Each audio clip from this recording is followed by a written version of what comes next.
In this video, I'm going to show you on how you can export data in ClickUp. So, without further ado, let's begin. First, open your web browser and go to app.clickup.com and log in to your ClickUp account.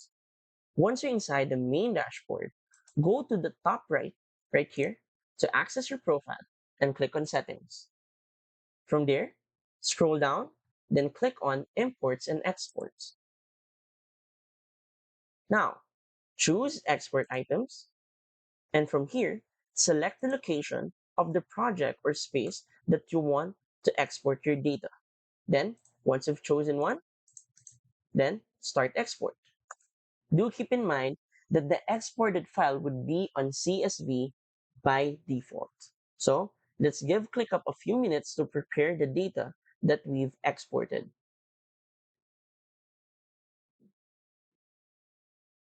Now, once your export is ready, click on Download. And you should see your exported data is ready right here. And that's it.